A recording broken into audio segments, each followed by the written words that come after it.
you can't just market that product amongst your family members. Right, You yes. have got to take it to That's the right. broader community. And so Rebecca has been advocating for UEZ funds to be used to create an aggressive marketing campaign that would give us visibility in the tri-state area and across the nation. Sure, So sure. that as we put projects together, people will be enticed into coming into Plainfield and investing so that we can broaden the commercial base Sure. and lift the burden off homeowners. I hear, Adrian, that I'm here with Adrian, that there's supposed to be a train that's going to go from Plainfield directly to New York. Is that will that be that should be some kind of help with us economically to get to where the people wouldn't have to stop in Newark and actually change over to another Yes. train, you know. And are you guys thinking in terms of building another station by any chance, another train station, or opening the one on Second and Grant, I believe it is? Yes, I have been very actively involved in the vision and study, and there is the hope that New Jersey Transit would reopen one day Grant and Clinton Avenue stations. The reality doesn't support the desire to have both of those stations reopened. And so in the vision and study, most of the participants have, you know, have arrived at the conclusion that it would make sense to try to get New Jersey Transit to reopen the Clinton station if we are to have transit-oriented development. That is development around the train stations. And if we are to begin to bring the businesses into Plainfield, we have to look at mixed-use development that is commercial as well as residential. And the hope is that we will be able to put some projects together coming out of this vision and study that was the brainchild of my colleague from the Second Ward, Corey Starch, is that we would be able to make a case to New Jersey Transit to have at least one of those stations reopened. In terms of a one-seat ride into New York City, I'm a former trustee on the Raritan Valley Coalition, Okay. and I know that a one-seat ride is not scheduled by New Jersey Transit to occur before 2017, 2018. And this is because of the need for dual mode locomotive. That is a locomotive that can operate both off diesel as well as electricity. And so the target date for that on New Jersey Transit's calendar is 2017. If we get lucky, because they're in the process of testing some of these trains, Sure. it may happen by 2014, but that's if we get lucky. We talked last time, you were here, but you were sitting back there, and it was Rebecca, me, Rashid Burney, and Don Davis. Yes. We have respect for both of them. And we were luring toward, some of us, I imagine, towards Plainfield being more of like a landlocked community, that big businesses would not be attracted to come here because of the distance from 22, or the distance from 78, or the distance from 287. Why would they drag a truck basically in here when they could, you know, set it in North Plainfield, South Plainfield, Piscataway? What can we do? Again, I'm getting back on that business question. Are we a landlocked community, Adrian? And The answer is no. We are really not far from the major highways. Sure. We sit a few hundred yards away from Route 22. We are probably less than a mile from Route 78. We are, you know, right on Route 28.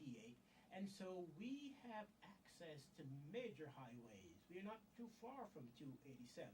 But as far as being landlocked is concerned, there is the notion that we don't have much available land in Sure. Plainfield for development. But we have a lot of brownfields scattered across the city. Sure. We have buildings that are not productive anymore. And so, in the interest of economic development, we have to bring those buildings and make them available to prospective investors. And there is a potential for significant economic development in the city, in spite of the fact that we are limited in terms of land. But the number of vacant industrial and commercial buildings make Plainfield ripe for economic development. Okay, okay. Well, you know, when we look at the mall, I guess you can call it a small mall where the government building is, right there on Park Avenue, that's developed, and the Front Street, they've come a long way. So I remember first coming down in '78, that was in '88, that was just a big vacant lot, and Yes. then a park, and now it seems to be a real development. Absolutely. So there are moves that can be made to resurrect Plainfield economically, and just where people get out of the notion that this is just a bed and breakfast community.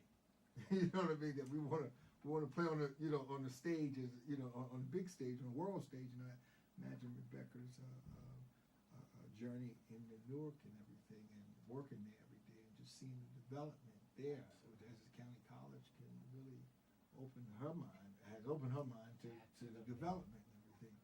So as we get close to the date, which is next Tuesday night, what should we do? The people of Plainfield should not be fooled by any misinformation that they will likely receive from Rebecca's opponent in the next 3 or 4 days. The people of Plainfield should examine the record of the incumbent, and if they do that, the incumbent will be weighed in the balance and found wanting. And so I encourage everyone within the sound of my voice to vote for change, to vote for Rebecca Williams, vote to have her join myself, Corey Starch, Rush, Annie McWilliams, and the rest of my colleagues come January 1st. Vote for Rebecca Williams in column D. She's a Democrat, a progressive, independent-minded Democrat that will be a voice of reason. And she will be for all of the people of Plainfield. And she will not be about politics, but she will be about what is right for the citizens of Plainfield.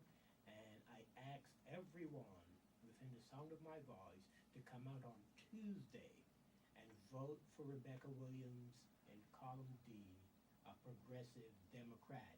And like President Obama has declared, he is a new Democrat. Rebecca is a new Democrat like the President Barack Obama.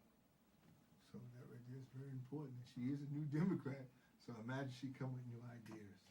New ideas, a new passion, a new vision, and ready to go. Ready to make change. Ready to make change. And so I ask you to give Rebecca the chance.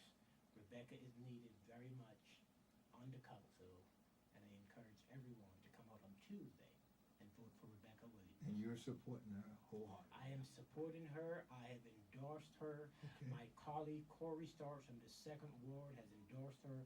We are the 2 council members that represent the 2nd Ward and the 3rd Ward. And Rebecca Williams is running for the at-large for the 2nd and 3rd Ward. So, All right. So Tuesday the 8th, you heard it from Adrian Mapp. Good night. thank you, Reverend.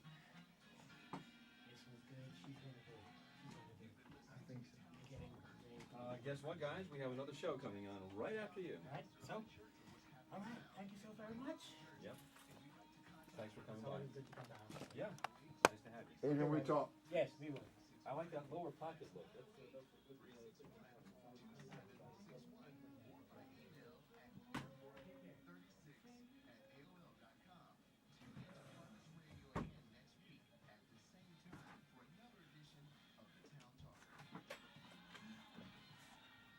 I just gotta wrap up. Oh, now how far back does that video go?